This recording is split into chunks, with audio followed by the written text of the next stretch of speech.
What's up, good people? Welcome to the Bro Code Show. It's your boy, Mr. Y4C, aka Bro Troy. And tonight is the second night of our two-part series where we'll be discussing ladies in leadership. Tonight's show is sponsored by Purple Cross Apparel Brand. Shout out to Travis Montera, owner of Purple Brand Apparel. Purple Cross is a brand rooted for all individuals living to be the best version of themselves through God's everyday favor. The simple motto is live blessed always, in all ways. Tonight, we have the pleasure of sitting down with a couple of awesome female leaders and change agents to discuss the milestones, the challenges, and the legacy of strong female leadership. Now, for those who are new to the Bro Code Show, the Bro Code Show is a live talk show created to discuss, uncover, justify, and dismantle the issues that concern us most as brothers, as family, and as a community. And we like to give that to you raw, uncut, and real respectful. Now, most would define the Bro Code Show as etiquette or a standard that men follow, but around here, a bro is a loyal, confident, and stand-up guy that comes in all shapes, sizes, colors, and creeds. Our greatest desire is to embrace everyone in positive, popular conversation. So no, we're not in the business of bashing or belittling anyone, but we do believe in being comfortable with having uncomfortable conversations because we do believe that's where understanding starts. So as my grandma would say, let's chew the meat and spit out the bone. So for those that are listening on Facebook, man, we appreciate you guys. But if you could do us a favor, like and share this post right now. Not now, but when, fellas? Right now. Right now. If you're on YouTube, we love you too. Go to Y4C TV. It's on the bottom of the screen. Man, shout out to our subscribers, man. We just hit over 400 subscribers last week, man. So, hey, man, I ask that you continue to keep the love going, comment, share, tell a friend to tell a friend to tell a friend about the Bro Code Show. Please leave your comments and questions, your shout outs in this comment section. We'll shout you out throughout the show, maybe even bring you on the show. Let you know that we see you, hear you, and we love you guys. So, hey, Bro Smith, what's good, man? Tell me something good. Now you know what I'm going to say. Yeah, what about the Giants? Win number 2. Well, win number 3 on the season. Excuse me. Win number 2 in a row as far as the streak. So we are now technically in second, but we have the top record. You know, we have 3 wins. With the Eagles having 3 wins. So I'm good, man. The rest of the week is cake from here. It's a wonderful day. It's a wonderful day in the neighborhood. I hear you, brother.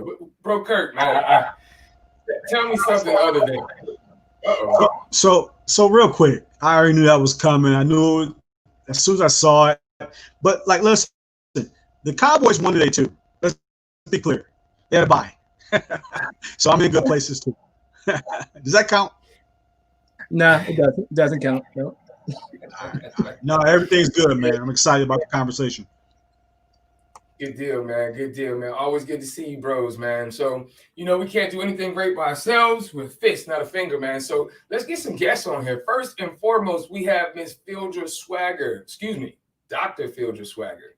Dr. Phildra Swagger is an author, educator, success coach, podcaster, CEO, and founder of Combined Expertise Incorporated.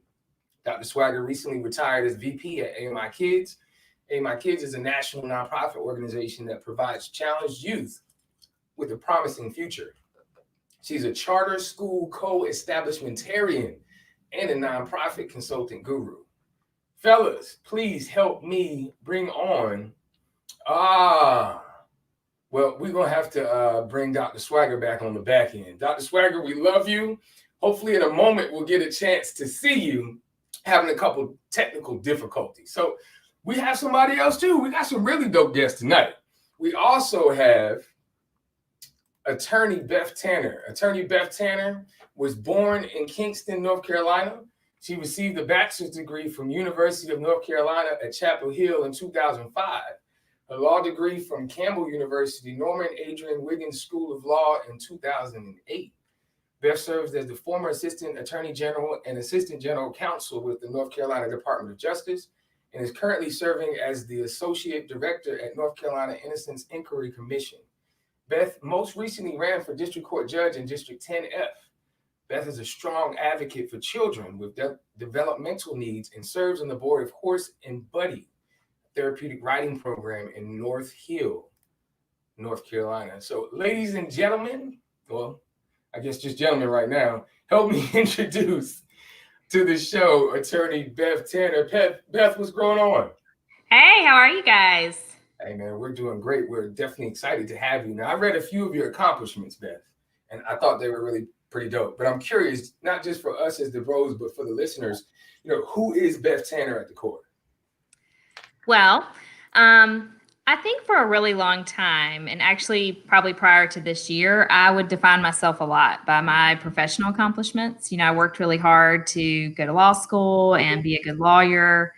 And I think I have learned something about myself, which is that I'm not what I can do. I've kind of been really learning over the past year and a half or so that I am independently sort of worthy.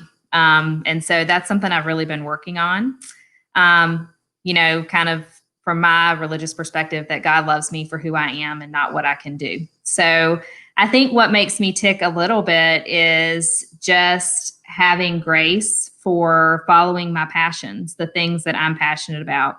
That most primarily is improving the community kind of around me, learning from what I know at my house every day and going out into places where I can make an impact. So I do enjoy that. And I'm still working on not being the sum of my accomplishments. But that's what makes me tick right now.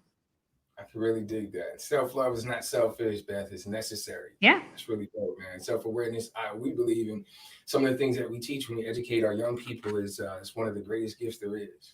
Mm-hmm. To be assured in who you are, whom you are, and whose you are. That's right. So that's really dope. I could dig that. So we also have Dr. Paulette Walker. Dr. Paulette Walker has dedicated her life to improving the lives of others through education, serving on every level of education over her 50-plus year career. Dr. Walker served as the 25th National President of the Delta Sigma Theta Sorority Incorporated. Shout out to the Devastating Divas. In July of 2011, Dr. Walker retired as the Director of Undergraduate Programs and Internship in the College of Education at the University of South Florida. Ladies and gentlemen, please help me introduce to the stage Dr. Paulette Walker. How you doing, Dr. Walker? I'm wonderful. How's everybody today? Everybody is good. I assume, right? I speak for myself. I'm doing fantastic. How about you? I'm good.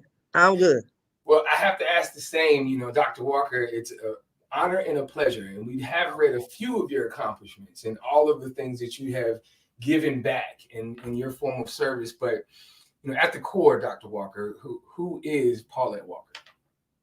Okay. I think if I had to describe myself, I'd probably say I'm a catalyst for change. I'm a good listener. I'm a decision maker. I'm a problem solver. And I'm a talent scout. I'm always looking for future leaders.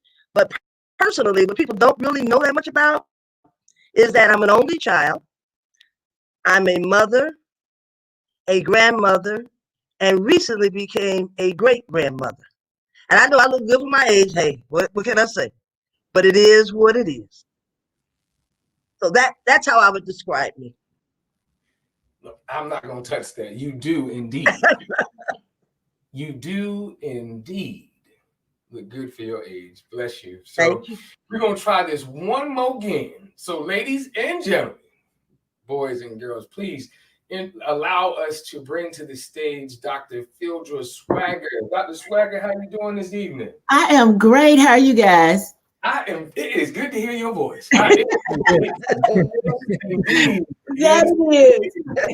I am excited. So, Dr. Swagger, you know, we earlier in the conversation, we got a chance to talk about all of your great accomplishments. There's no way in the world that I had enough paper, but I really would like to know, you know, who is Dr. Phildra Swagger at the core?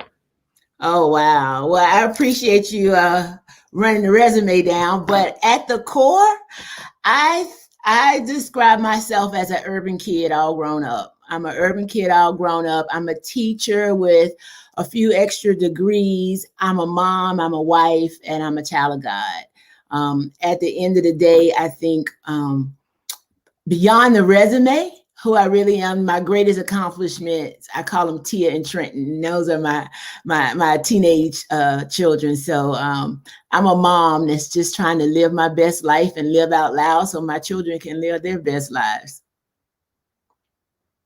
I love it. I love it. So now that we have the whole squad on deck, let's chew the meat and spit out the bone. JC, what you got, brother?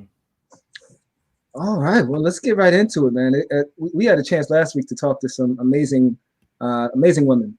And as we all know, women are very powerful agents of change, and the far-reaching benefits of diversity and gender parity in leadership and decision-making are gaining a lot of traction in many different areas.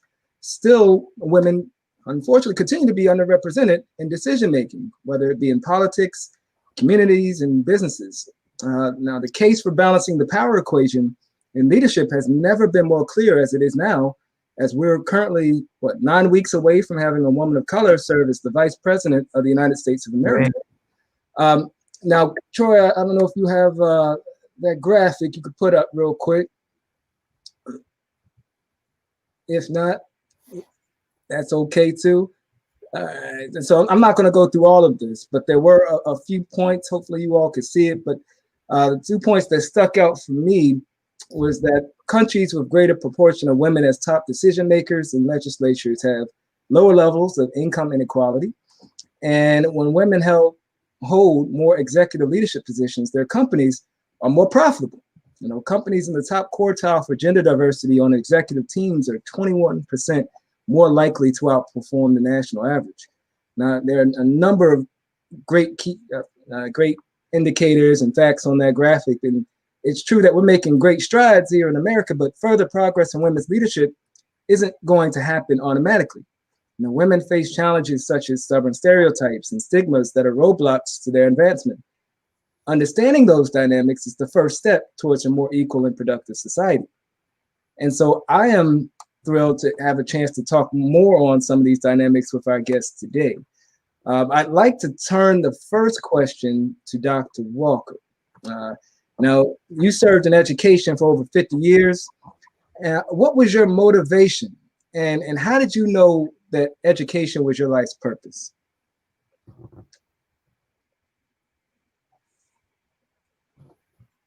Okay, I'm not sure if you can hear me because I was having difficulty hearing part of what you asked me, but I think I've got most of it. Let me first say that when I graduated from school, I did not want to go into education because I wanted to make some money. I went into corporate America. I'm a math major and a physics minor. So I knew that being a Black female in the 60s, it was mine. And that's what I did. I went into corporate America. I was the first Black female systems analyst for, at that time, it was called Michigan Bell, which later became AT&T. The problem was, even though I made money, my husband worked for the gas company, we were kicking it, as they say. We had everything. You know, we had the car, the expense account, all of it. But I was miserable.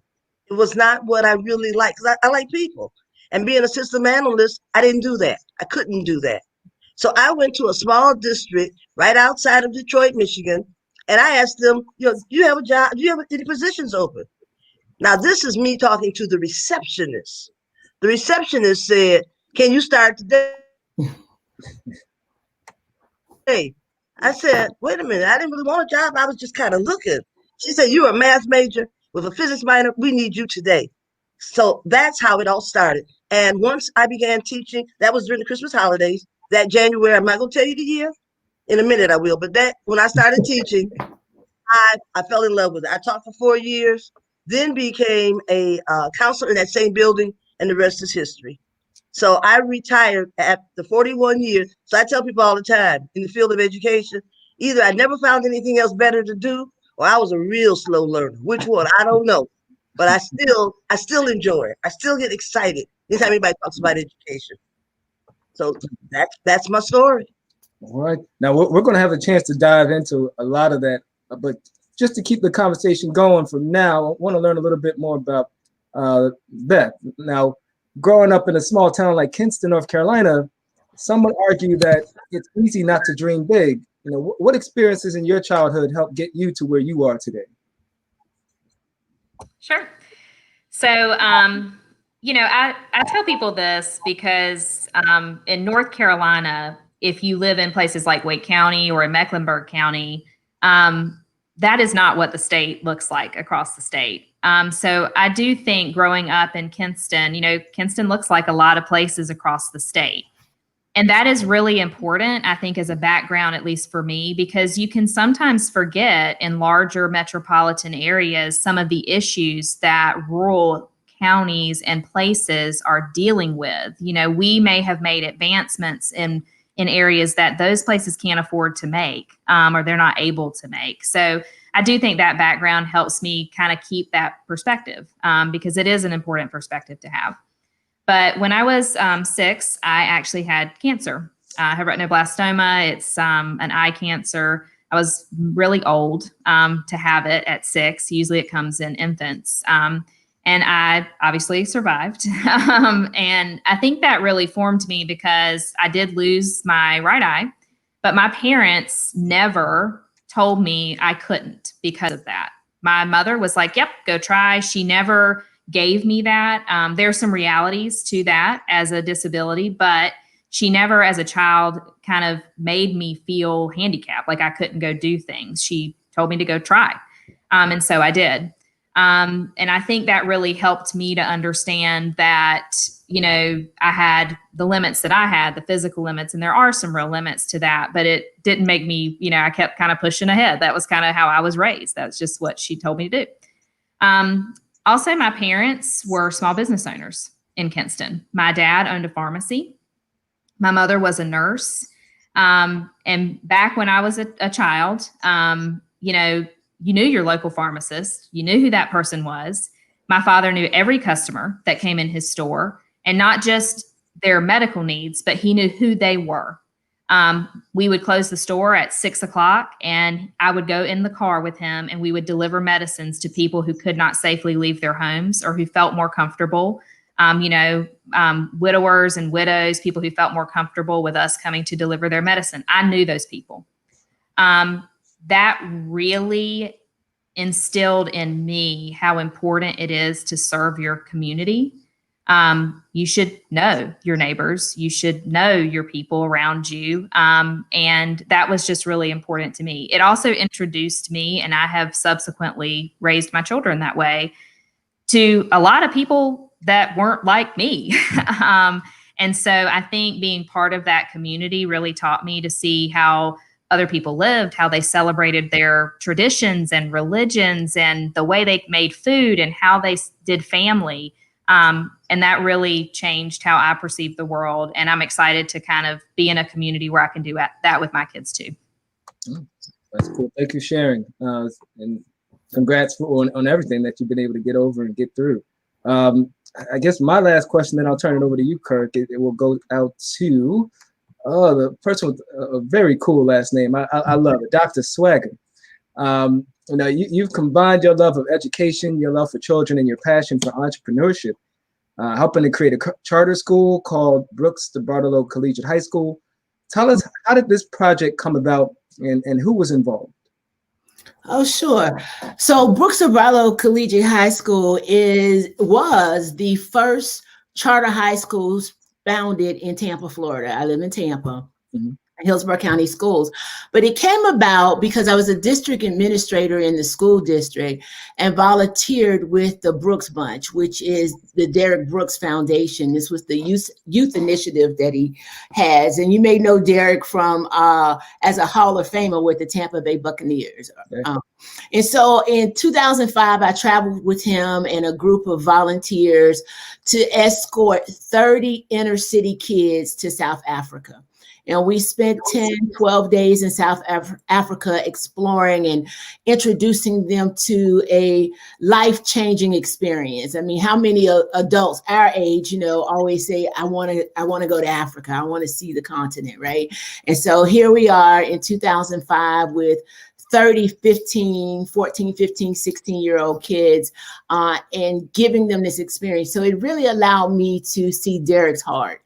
And at the time he had the Brooks Bunch, he was still playing ball, had various activities going on. So it was my brainstorm to challenge him to think about how to bring all of his programming under one roof. You know, you're definitely going to have a legacy from your game day experiences, but what about the community? What else can you do?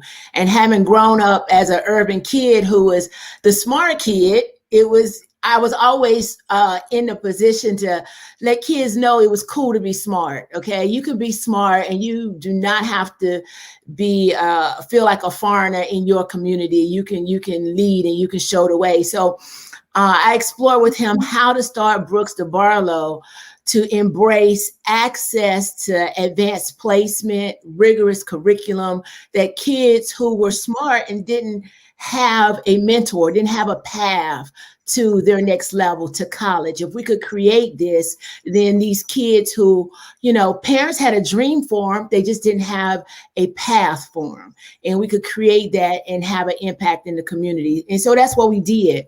And of course, the DeBarlows are the former, Eddie DeBarlow and his family are the former owners of the San Francisco 49ers. And so it was Derek's idea to partner with them. And once we did that, we brought all of the resources of both of those foundations together to really fuel that vision, to fuel that dream. And we've been able to do it. I've parlayed the experiences of starting charter schools into my own entrepreneurship. And now I help nonprofit leaders, entrepreneurs, CEOs really think about their why and how it impacts their business, the how and the what of what they really do, so that they can not only be the CEOs of their businesses, but the CEOs of their lives. So what fuels you? And if you don't think you have a platform, you know, with the name recognition of a Brooks or a DeBarlow, you still have a why, you still have a vision, you can still create and plan. And so Brooks DeBarlow just was kind of the impetus for, you know, getting to the whole story of helping entrepreneurs, leaders, female leaders, you know, be the CEO of their lives and impact their communities. Well, thank you for sharing. I had the chance to go out to South Africa, so I can relay that is quite a powerful experience, to say the least. Yes, it is. Kirk, I'll pass it over to you, sir. Absolutely. Thank you. So Dr. Walker, I want to start with you, but I want Beth and Dr. Swagger to be thinking about this as a piggyback question. So the profession of education has been male dominant in leadership roles. And we're very interested to hear about any experience with gender bias and how it was addressed for each of you. You're absolutely correct. If you look at public schools and you look at their building principal, you most likely you'll see a male. Same thing if you go to a district-wide supervision facility, you're going to see males who are the superintendents, or maybe the assistant superintendent or associate superintendent. Same thing with principal, as I said, with principals and with deans. So one of the things that I've always done, as I told you before, I'm a catalyst for change. So I would go into a building and my question would be, why is it like this? Not what happened, not when, but why. It's the why question that becomes the hardest one to answer. And most times they couldn't answer it. So I said, then why not? And they would look at me like, oh, we need to do something different, don't we? I said, yes. There's a difference between having inclusion and having diversity, but if you don't have equity, it makes no difference. Mm-hmm. So my stance has always been diversity, inclusion, but you best have some equity up in here. And that was what I would always say, regardless of whether I was working with a school or with a university, my own included, as well as other universities. And that's what I still do today. I will question and always ask why. And then based upon your answer, I might then say, well, why not? Mm-hmm. Thank you for that answer. And I got to know this too on a personal level. I'm from Michigan, and I read somewhere that you went to both major schools. So are you a Wolverine or a Spartan? I got to know. I'm a Spartan. I am a Spartan. I went there for my undergrad. I did all my graduate work at University of Michigan. So I claim Wolverine, but I'm a true Spartan. I go back for homecoming. Hey, what can I say? I bleed green. Okay. Appreciate that. So just listening to the answer, it's pretty much like asking a question, because everything starts with having the courage to ask those important questions. Beth or Dr. Swagger, any piggyback on that? Okay, I would totally agree, because when you look at, your K-12 environment, you have 75-80% of classroom teachers being women. And I happen to be married to a teacher, and that is a man. Okay. So I happen to be, sorry. I happen to be married to a teacher, and as he has progressed in his career and decided to stay in the classroom, the decision to stay in the classroom is really because he wants other young men to know that they can be in education and advance further and advance in ways that, lead to leadership, because 75% of the teaching force is women, but only 25% or so are actually administrators. And a lot of it has to do with the lack of networks that really support women moving into those leadership roles. There's a network around the good old boys in terms of education. Years ago, they all came from coaching ranks, from the PE ranks and so forth. And now you have women who are not included in those conversations at the high school level, because most of the high school principals are men. Women are still, I don't know if forced is the word, but tend to go into the elementary leadership because that's a feminine role. You can do that. Well, I feel like, having been a district administrator, at the table, having the conversation around what young girls need, the demonstration of what diversity, inclusion, and as Dr. Walker has indicated, equity means in real time, is a conversation that needs to happen at all levels. And so having men and women at the school level talk about the advancement and grooming kids into education today, because we have a lot of young people that are not even choosing to go into education, but having those conversations about the career path and how they can advance in the career path, and how it's still meaningful work in the community and represents change.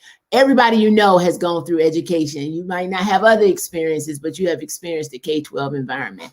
And so using that platform on an individual level to close the gap of who is represented in the classroom is so important. So if I hear you, representation matters, especially when it comes to women in leadership. I appreciate your answer. Beth, any piggybacks before we move to the next question? Yes, I'm not obviously in education, but this is what I'll say, because I'm the associate director at a state agency, and we hire legal professionals. So, we are female led. I'm a woman. The executive director is a woman. And we have a largely female staff. And that's, people, it's not really, it just is how it has turned out for us. But I think that has something to do with the fact that we have female leadership. But here is where I totally want to piggyback on this, because this is important to me in higher education. If a law school class isn't diverse, workforce isn't diverse. So, and I think that's really important, because that all starts way back when we tell children what they can be. And so if we don't instill in children that they can go to law school or they can go to medical school, if your law school class is 70% something, your profession is 70% something. And that is just really important. So I do really applaud, and I'm big on women in the profession. I was mentored by a wonderful woman in the profession. She encourages women in the profession. I do the exact same. And I mean, I'm married to an attorney, a man, and that's great. And I think that's wonderful. And my job is to encourage other women in the profession. I mean, that's what I believe. And so any girl that wants to go to law school, I'm like, yep, you should go. because the more diverse we can make that field, the easier it is for people who are hiring to have, the ability to make the workforce look that way. You also have a responsibility. I know this is probably another question, but I mean, you have a responsibility as a hiring manager to recognize that, like, hey, we have 50 in here and there's 60 positions. What's going on? You know what I mean? What she just said. Why? Like, why is it like this? I will say, if you compare the employees in state government, legal, to private, you will find a lot of women work in state government as attorneys. And I have asked why about that quite a bit. And I think, the reason for that a lot of times is what we see with teachers is this idea that that's a more, easy job for women and mothers and, people who have these home responsibilities. My husband has never been asked how he balances work and home. Not one time, not ever. He's 38 years old. I get asked that like at least 4 times a month. You know what I mean? But I think what we're learning in COVID, and I'll just take this from a whole nother perspective. I think that's how administrators work, right? It's just this idea that like you can't have a family and also have this high-powered job. And I'm like, that's just not really a thing. I think with learning how we can work from home and balance those things, you lose talent when you tell a woman you can't be a mom and also have this job. That's ridiculous. So I do feel strongly about that. And I think in education, we have to, get a diverse group of people going into higher education so that those professions can have more diversity in them. Thank you for that answer, Beth. I've never been asked how I can balance my my work career and my home either. So just wanted to second on that one. Yeah, that's not a question we should be talking about. But let's Beth, this second question is for you. As a servant leader and an attorney, you make major decisions every day. I kind of want to know those decisions they impact people's lives. How do you what steps or routines do you use to not show bias? Because you mentioned that your staff is heavily women. So this would actually be like a different conversation in the reverse, right? How do you not show bias in your career? So I think there's a couple things to say. So what we do at the commission, we are neutral. We're by statute. Most lawyers aren't neutral, but we are by statute told to be neutral. So when I came to the commission, one of the things, and I don't know why people are afraid to say this, maybe I was too, but everybody has biases. Everybody. Like there's not a person on the earth that doesn't have a bias. The goal is to know it about yourself, even when the biases are bad. Like, I was raised in a small town in North Carolina. That came with some biases that just exist. You know what I mean? They're part of my history. They're what is there. But until you're able to be honest with yourself about what those are, you can't do anything about them. You're going to ignore them. You're going to say, oh, I don't have that bias. I'm not that way. Just going to ignore it. And everybody who tries to come to you, even in a kind way, and say, you are biased, you're not going to hear them. Like, you're just not going to hear them. So in our staff and at the commission, when we're looking at cases, we're like, hey, you have a bias about that. Like, you know what I mean? You have a bias about this issue. And I think that's really important for us as people and in the community. I will fully tell you, as a female who has worked her way into law school and been mentored by females, sure thing. I believe in supporting women in the profession. So when I go to hire people, I have to know that. You know what I mean? If I have a preference for, women because I'm, talking to them, I just have to know that when I'm looking at the pool. You have to be aware of that and you have to check it and ask yourself, why do you have that? Now, if the answer is you might have that preference because nobody on your staff is female and you need to add that voice to it, I think that's fine. If the answer is you have that preference and you can't attach it to any reason that it benefits the community or the workplace, then it's a problem. Your bias is a problem. That is kind of what it is.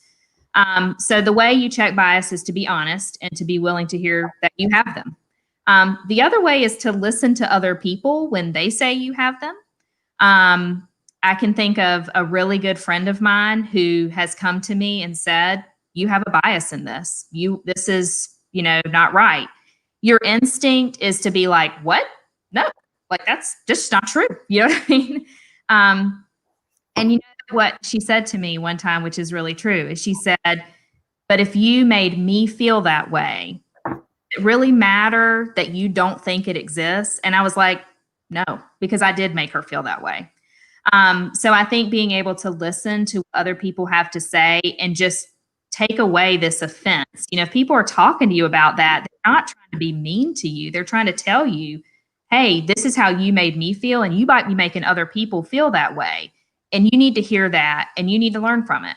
That is not to say you have to agree with everybody that ever talks to you, but it is to say that you should consider it.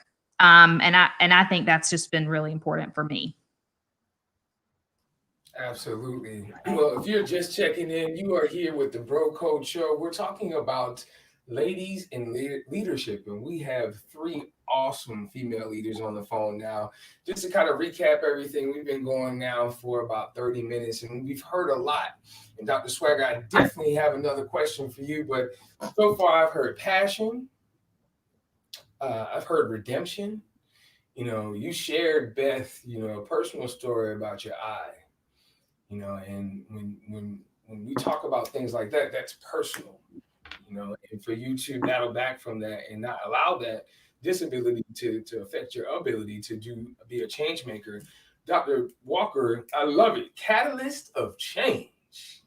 I love it. I put that one in my back pocket. So please, for those that are just checking in, I definitely want to check in with the crowd. First and foremost, Ryan, what's good, brother? Ryan runs Island Splash Grill. So if y'all want some good Jamaican food, check them out. Island Splash Grill. Auntie Kim, my aunt is a principal in New Jersey. So she is in education as well. Love you, Auntie. And she just wanted you guys to know that all of you guys have very impactful stories, and thank you for sharing. Tish, what's going on, Tish? I see you. Tish was saying yes to all of the goodness that you were talking about. All 3 you ladies. I think she hit the last 2 right when you were talking, Beth. So definitely thank you for that. There she is again. Tish, what's going on, Tish? So I think you had one more question for Dr. Swagger. Sure. So Dr. Swagger, looking at your bio, first of all, you obviously had to overcome some adversities in life. And for a person with greatness as a mindset, we want to know, as a female leader, how did you overcome the things that were difficult for you that we all have in our lives? That's a great question. You know, I think adversity and difficulties are what you make them.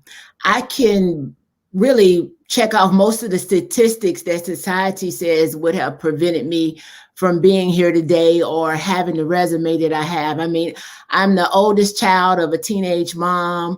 My father died when I was 6. I lived in the inner city. I'm first generation college graduate. Actually, I'm a 4-time college graduate, and I'm a Black female. So any of those things could have been adversities, labels, difficulties, but I think of the challenges that have confronted me as my superpower. Because as a superpower, I believe that people underestimate what I can bring to the table, because I am the daughter of a teen mom, because I am a Black female, because I am a female, because I am Black. You know, you can separate any of those statistics, any of those descriptors, and wear them as a why not me? And I choose to approach those as it is me. When you see me coming through the door, you need best to get ready, because I'm here and I'm here to represent. So I think those descriptors stop you, and adversity stops you when you don't know that you're the head and not the tail. You know, when you don't know that you are destined for greatness, that you were created for greatness. And so knowing is different than from believing, because the knowing of something is what keeps you up at night. It's what wakes you up in the morning. It's knowing what's on the other side is greater than what's on the side that you can see, right? So too often, I believe kids are not taught to dream out loud and pursue those dreams as goals with their full energy, knowing that this does not stop me, that you do not define me. And so you have to have a vision that's larger than any label that anybody can put on you, any adversity that is presented to you. You have to have purpose in your labels. You have to know that your purpose is bigger than your credentials. It's bigger than the accolades that I think that you wear. You know, these are the things that you put on your life as you go through life. And when you know, it is the thing that can't really stop you. Exactly. You have to dream out loud. You dream out loud and you move forward.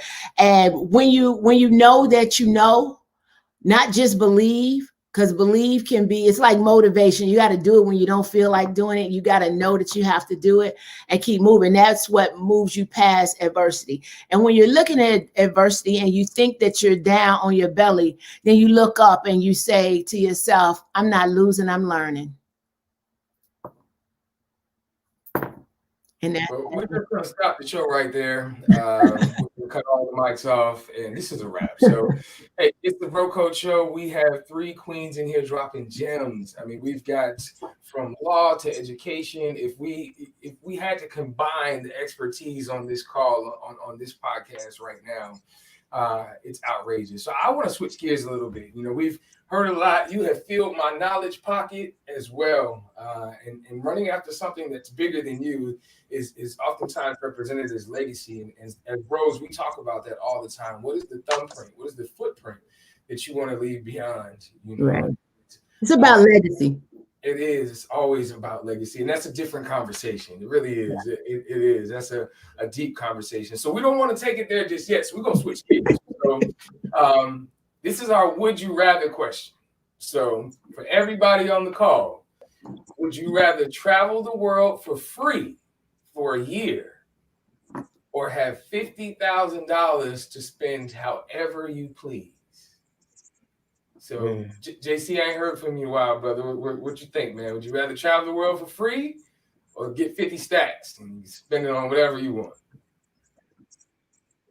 Yeah, indeed. I could do a lot with those 50 stacks, but I could also lose that real quick. So I'm gonna travel the world for free, and do a couple first class trips wherever I want. Wow. So I'm gonna have to go a different way. As much as I want to travel right now and stamp my passport, I'm gonna have to take the 50 grand and invest it, and then triple it, and then do both. So yeah, I can certainly dig that.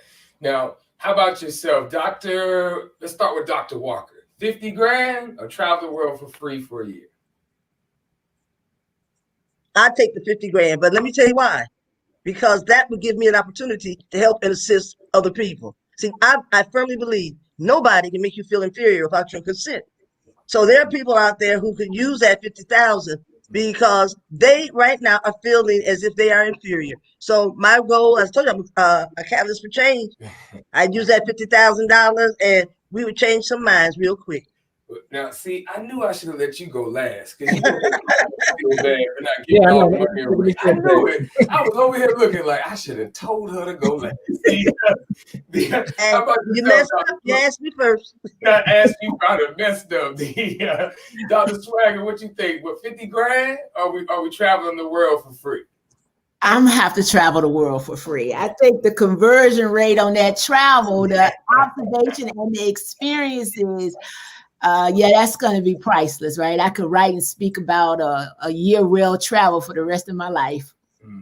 I could dig that. And last but certainly not least, how about yourself, Beth? What do you think? 50 grand or we traveling the world for free for a year? I'm going to travel the world for free. I love to travel. Definitely going to do that for sure. I agree. I think you're going to get a lot more for your money out of the travel. So I think Dr. Walker might be the most selfless of all of them. It's also because I'm a little older. I've already done some traveling, okay? That's why. Yeah. Seasoned vet, right? So for me, I think the economy side of me, I feel you, Dr. Swag, because we could travel anywhere for the low right now. They're giving away travel experiences right now. So, we can get many of them. Now, like yourself, though, Dr. Walker, in my earlier years, in my 20s, I was working for the government. So I've had the pleasure of standing. I didn't do it. Is that I've had, oh, that's Beth. See? Was it you? Oh, my bad. I've had the pleasure of traveling Now, I do believe in the experiences, but I'm with you on this one, Kurt, because I have had the experiences in the past. Man, I'm gonna take that 50 and give me 6 months. It's gonna turn into 100, and then potentially we could do that. But I can feel you on that one. I can see both lenses on that one. And Jay, I knew you was gonna travel. I already knew you was out. You're gonna stamp the passport. So yeah, I want to switch gears just a little bit. Beth, I want to ask you a question. So we're going to use visual aids on this one. And for this particular question, I saw this picture, Beth, and it made me smile. As a female attorney, I would love to hear your thoughts on the life and legacy of Ruth Bader Ginsburg and the importance of reflective representation for our future female leaders. Now, we hit on this a little earlier, but I'd love for you to add a layer to it, if you may. Sure. So I'm raising daughters, and I ran for judge. And my oldest, who's 14, she suddenly became very interested in politics. And she joined a political club, Women in Politics, and she did her project on Ruth Bader Ginsburg. And we talked about her and the things that she accomplished, because of course, when she went to law school, that was really very unusual. And one of the things, though, that we really dug into were her decisions, because I'm a law dork and that's what we do. And we talked about the various decisions that she made and how she thought through things. And I think seeing a woman be so powerful and use her thinking and her logic in such a way that, creates case law for how we do things is really important for young women to see. I mean, that's what lawyers do. We use our brains to think, through problems. And watching a female do that, I think, is very important. It's important for other women to see. And I think it's really important for our girls to see. I also think it's really important for girls to see women in politics. One of the things that I say is you shouldn't be afraid to go into a room, even a room with people that you think might not agree with you. You shouldn't be afraid to do that. And that's hard and it can be intimidating, but I do think it's really important. I think that Justice Ginsburg, one of the things that's talked about a lot with her is her friendship with Justice Scalia. They obviously had two very different legal philosophies. But she wasn't afraid to have a different legal philosophy from him. And I think that's fine. So those are the things that I see. And I think watching her do that and sort of watching her brain work really taught little girls, you can have an entire job around how your brain works. And I think that's just a really important thing to see, and to see women leaders. Absolutely. I certainly appreciate that. So obviously you guys know a few things that were talked about on the call were some firsts. Now, I heard a couple first. Dr. Swagger, you said you were a first-generation college grad. Dr. Walker, you said you were the first Black system analyst for a company that turned into AT&T. Is that correct? And, when we're talking about these things called first, I believe we talked about it earlier, JC, where we're getting ready to have another first. We recently had another historical event to take place in the form of our first female vice president-elect, Kamala Harris. And, when we talk about these first, when we talk about reflective representation, there's a picture that really comes to mind. And I'm going to bring this on the screen. I would love, they say that pictures are worth 1,000 words. Now, all I need is 50, but I would love to get your thoughts on this picture. We've seen this on social media. We've seen this go through our Twitter feed, through our social media feeds. And when we talk about reflective representation, I'd love to hear you ladies' thoughts on what do you get from this picture? How can this be used as another stepping stone, an opportunity to speak life into our next female leaders? Dr. Swagger, I'd like to start with yourself. I see it as moving forward because you never know who that little girl is going to grow up to be. And as long as you continue to step and stride, and that picture to me, Kamala is striding, and so as long as you continue to stride and move toward the goal, it will manifest into things that you probably never even realized. You may have dreamt of them, but you just don't know. And so to me, that little girl that is inside of all of us. Keep moving forward. Move forward with purpose. Move forward with pride. Move forward with dignity. Move forward in the face of adversity. Move forward with the strength of the community behind you. Because when others say no, we say yes. When others go low, we go high. Keep moving, keep striding. And to me, that picture it's funny because it's my Facebook profile right now. I believe in that picture so much, but that's exactly what I see. The opportunity for every little girl and for the woman celebrating the little girl inside, move forward and move forward with pride. Awesome. I appreciate that. Dr. Walker, did you have any thoughts on that? Well, and I'm agreeing with Dr. Swagger, but I also see, if you look at the picture and you see how you see it looks like a shadow, to me, what it's saying is that I, Kamala, empower you, little girl, to do whatever you want to do, when you want to do it, how you want to do it. So I empower, but I also see within our vice president-elect, I also see the fact that she is exhibiting what happens when you gain power. She's showing power, she's showing strength, she's showing that I am a doer. So by empowering you, little girl, look what you can become. So that's how I see it. I love it. I love it. Beth, how about yourself? So I think for me, one of the things that's been really important is we get wrapped up a lot in political discussions about, I don't agree with this person or I don't agree with their policies. And so it's almost like we can't celebrate their accomplishments because we disagree. I don't really understand that, generally speaking. I believe, of course, there's, policies and then there's right and wrong. Those things are not the same thing.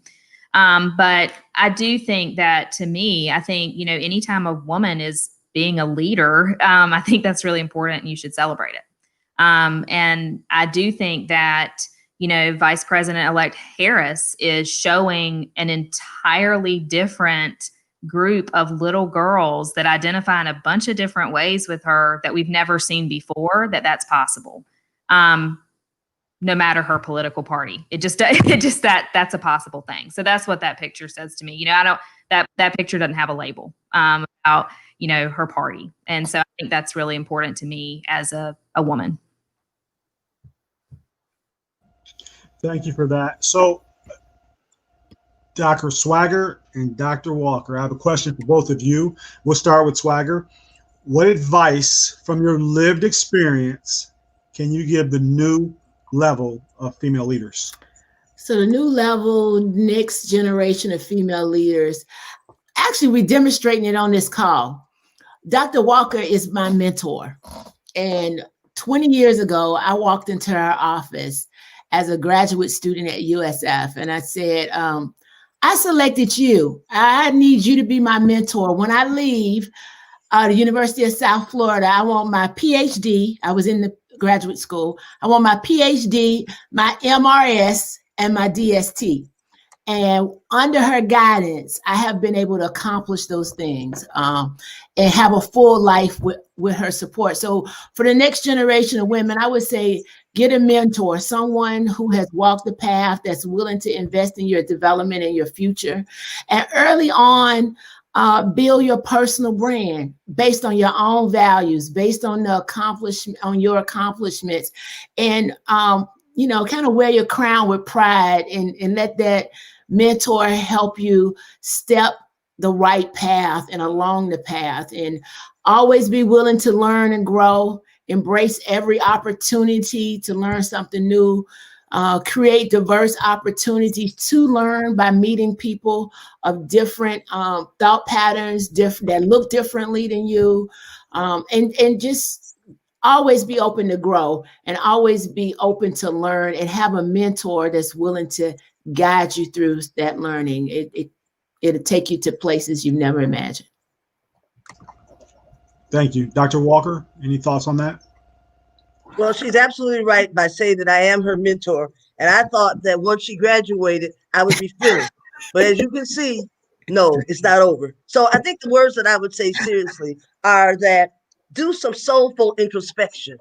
Make sure you know who you want to be, why you want to be that, and then go from there. The second part I would say is don't let anybody define you. You define who you are. You set up your parameters. And I think the last thing I would say is tell your story. You be the author of your own story, because when other people tell it, that depends on how they see it, and then they can put a little tweak on what you may not want tweaked. So tell your story. You be the original author. All right now, well, one thing we've all heard the saying, if I knew then what I know now, or perhaps even hindsight is 2020. All of you ladies have made and continue to make great strides in your careers. But if there was one thing that you could go back and do differently, what would that be? Dr. Walker, if you could start us off on that, what would that one thing be if you could do differently? Never let my passion overcome my purpose. I should have my pen in my hand. I made that mistake. I did it. And I tell people all the time, don't ever let your passion overcome your purpose. Overcome your purpose. I love that. Dr. Swag, you want to go after that? Yeah. Well, that's a mouthful, and but when you ask that question, what comes to mind for me is I would not have delayed starting my family to forward my career. To chase my career, to build my career, because in the end, it's kind of like that scene with Billy D. Success is nothing without someone to share it with, to love. And as women, and especially in this time, we talk about the next generation, you can have everything. You can have everything you want. Define it in your life, see it for yourself, and start early in pursuing it, and share it with people that matters. Because I've said it before, the credentials, the accolades, those are things that you wear, but you really have to feed your soul and stay in your purpose, drive in your purpose. And so I would not delay family to have a career, because at the end, love wins. I like it. It definitely does. And last but not least, Beth, if you have some words of wisdom or something that you would do differently in hindsight, what would those be? Well, I would just give myself more grace. That's what I would say. I would forgive myself when I was exhausted because I was a new mom and I didn't get that extra thing done. You've got time. And I think that that's what I would say to people. I would say one thing that I would do the same for all the men out there watching who are going to be husbands. I would marry the same man I married, because my husband has taught my daughters that women can go do all the things. And he supports me in that. He does we have an equal household. That's how it goes. And as good an example as I am, he's a better example because he's taught them what to look for in a partner. That's beautiful. Thank you all for sharing. Troy, I'll turn it back to you, sir. Absolutely, man. Well, tonight has been fantastic. Ladies, first and foremost, we want to say thank you. We appreciate you. If I can add my half a cent to all of this wisdom that has went on for this last hour or so, a few things that really touched my heart. Obviously, Beth, overcoming the eye cancer. You spoke of bias and it being a heart issue. That's a personal problem, right? It's a self-reflection. I think Mike J said it the best. You want to deal with the man in the mirror, right? And that's where it starts. One thing that really hit home is someone spoke of not telling your children they can. I think it was you, Beth. And the first thing that came into my mind was the story of the bumblebee. By its shape, by its design, by the size of its wings compared to the size of its body, it's assumed that it shouldn't be able to fly. Nobody ever told the bumblebee that it can, so it did. And I think that was so impactful. And that's the first thing as a kid, that's the first thing I thought of. And you said something just a moment ago, Dr. Walker, and it made me bubble up inside. If I could do a cartwheel at 40, I would, but I know better. So I'm not. But you said, be the author of your own story. I said that twice today, just in conversation. I was talking to somebody. So thank you for the confirmation. I appreciate that.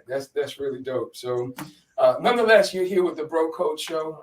I'm Bro Troy, we got Bro Kirk and Bro Smith, and we're talking about ladies in leadership. We've heard tonight from Beth Tanner, attorney Beth Tanner, Dr. Paulette Walker, as well as Dr. Phildra Swagger. Penning that happy belated birthday, Dr. Swagger. Yesterday was your birthday.